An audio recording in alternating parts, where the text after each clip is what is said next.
दोस्तों मुंबई यूनिवर्सिटी का सेम 1 का रिजल्ट कल आ गया और सेम 2 का रिजल्ट 3 से 4 दिन पहले आया। बट कुछ ऐसे क्वेश्चन है जो लगातार स्टूडेंट से पूछे जा रहे हैं। इवन इंस्टाग्राम पे पर्सनल मैसेज करके लोग मुझे क्वेश्चंस पूछ रहे हैं। इवन कमेंट सेक्शन में यही क्वेश्चन चल रहा है। तो हर क्वेश्चन का सॉल्यूशन यहाँ पे है और यहाँ पे मैं आपको बहुत ही अच्छा सॉल्यूशन प्रोवाइड करूंगा, जो सॉल्यूशन के बाद हो सकता है कि आपकी लाइफ चेंज हो जाए। मैं हमेशा बोलना चाहता हूं कि कोई भी चीज इम्पॉसिबल नहीं है, आप उसे पॉसिबल बना सकते हो। बट आप अपनी गलतियों को देखने की कोशिश करो कि आपने क्या गलती किया था जिसकी वजह से रिजल्ट आया, या हो सकता है कि आपने बहुत मेहनत किया था, हो सकता है कि पेपर में लिखते टाइम या चेक करते टाइम कुछ ना कुछ हुआ हो। तो इसलिए हर चीजों का आंसर यहाँ पे पहला क्वेश्चन है, सर केटी है क्या करूं सर।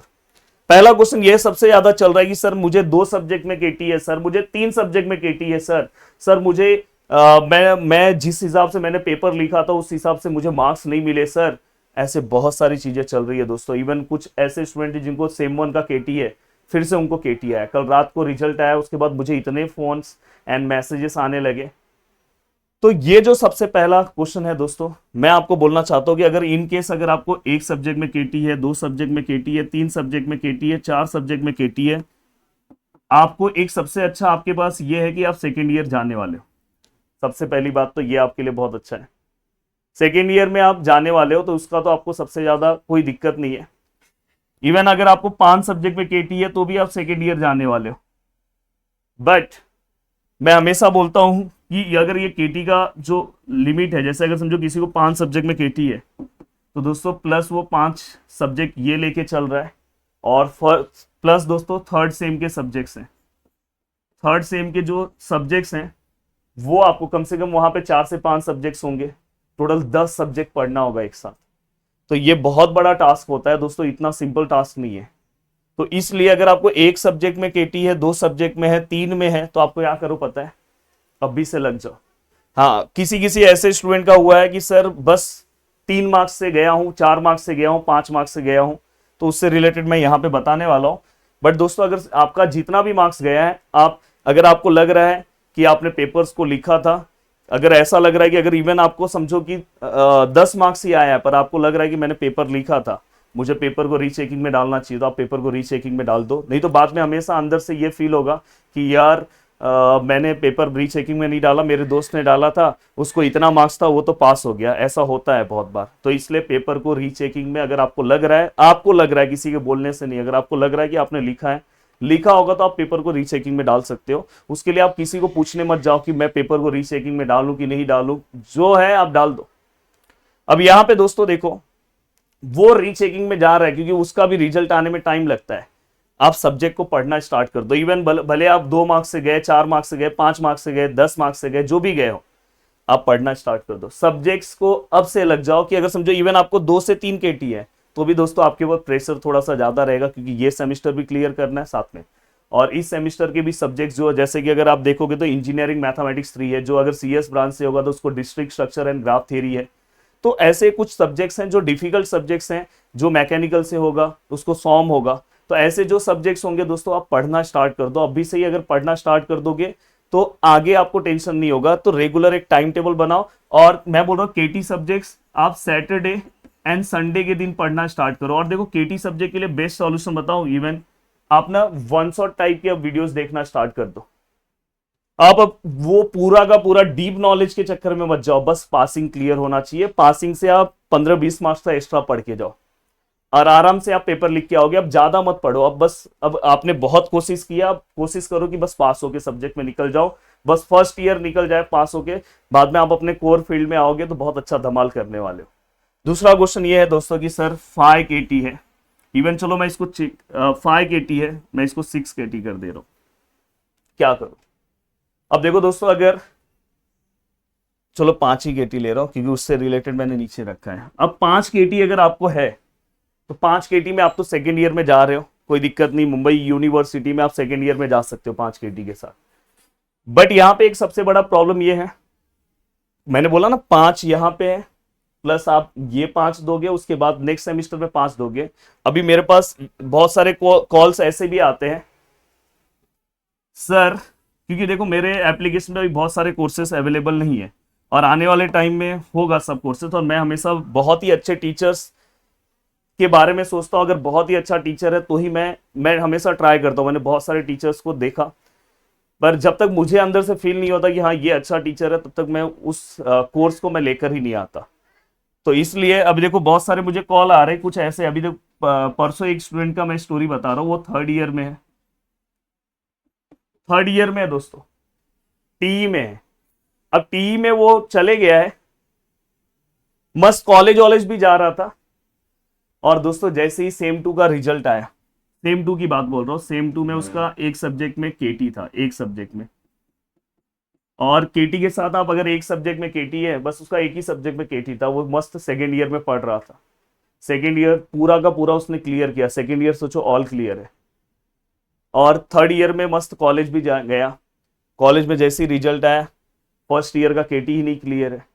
तो रूल ऐसा है कि दोस्तों जैसे ही ये देखो, ये पूरा सीक्वेंस है, ये एफ ई है, ये एस सी है, और दोस्तों ये टी है। अगर आप सेकेंड ईयर से थर्ड ईयर जा रहे हो तो ये फर्स्ट ईयर 100% क्लियर होना चाहिए, 100% पूरा का पूरा, कोई भी केटी नहीं चलेगा।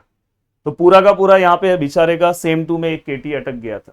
तो इसलिए अगर जो लोग 5 सब्जेक्ट लेके चल रहे हैं, बहुत ऐसे एग्जाम्पल आप देखने के लिए मिलेंगे, इन्होंने एक ही बार में 10 सब्जेक्ट निकाला, इन्होंने 8 सब्जेक्ट्स निकाला, यूनिक केस आता है। तो इसलिए आप 5 सब्जेक्ट लेके चल रहे हो तो बहुत बड़ा टास्क भी नहीं है, बहुत टेंशन लेने की जरूरत नहीं है। आप रेगुलर स्टडी करो, और मैं बोल रहा हूँ रेगुलर आप ना एक एक घंटा भी केटी के लिए देना स्टार्ट कर दोगे। अगर ऐसे 5 सब्जेक्ट है तो कम से कम रेगुलर 2 घंटे का एक स्लॉट बनाओ।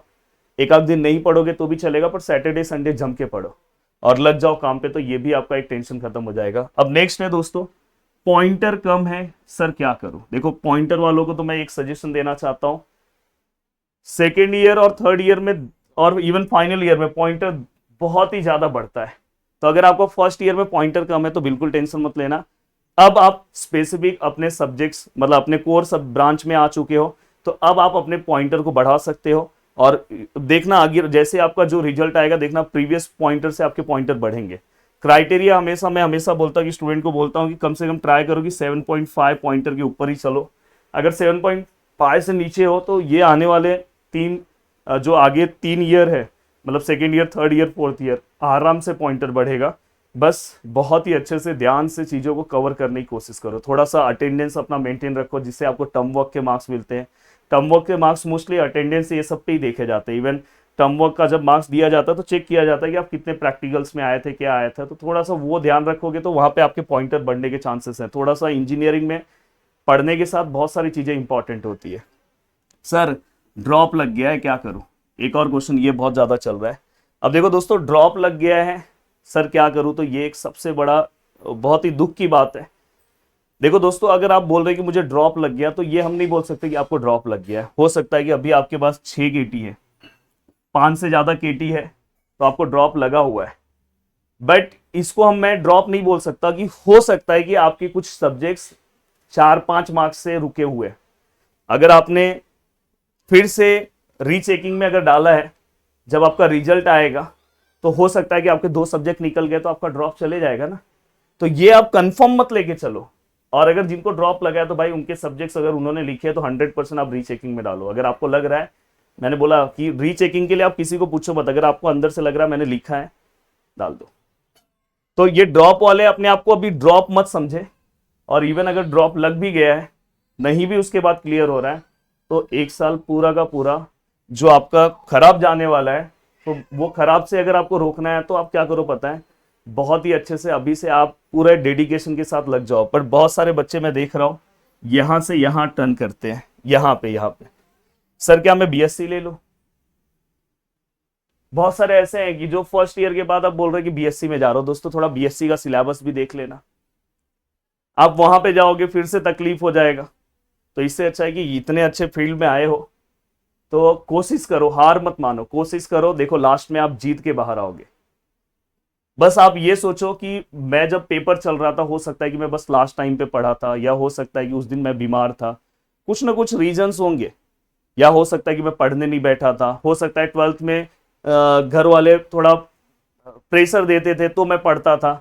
अभी कैसा हो गया, मैं हॉस्टल में आ गया, या कुछ रीजन है तो उसकी वजह से नहीं पढ़ा। हो सकता है कि आप 1 महीने पहले बीमार चल रहे थे, तो बीमार थे इसलिए नहीं मार्क्स मिला। पर इस बार आप अच्छा कर सकते हो, आप सब चीज़ें क्लियर कर सकते हो। तो ओवरऑल बहुत ही अच्छा ये वीडियो है। और मैं बहुत ही अच्छे से मैंने हर चीज़ों का आंसर दिया है। उम्मीद कर रहा हूँ कि सब चीज़ों के आंसर्स आपको मिले होंगे। तो वीडियो को देखने के लिए दिल से थैंक यू सो मच दोस्तों। मिलते हैं नेक्स्ट वीडियो में। और साथ में मैं बता दे रहा हूँ कि इंजीनियरिंग मैथमेटिक्स 3 के ऑल ब्रांचेस के सेमेस्टर 3 के लेक्चर्स हमारे एप्लीकेशन पे पावरफुल तरीके से चल रहे हैं। अगर आप चाहते हो बहुत ही अच्छे से चीज़ों को कवर करना तो आप जाके कोर्स ले सकते हो। साथ में मैं आपको बताना चाहता हूँ discrete structure and graph theory, ये लेक्चर्स भी आ गया है और उसे भी मैं ही बना रहा हूँ। पूरा का पूरा बहुत ही अच्छे तरीके से कोर्स है, वो भी आप ले सकते हो। जय हिंद दोस्तों।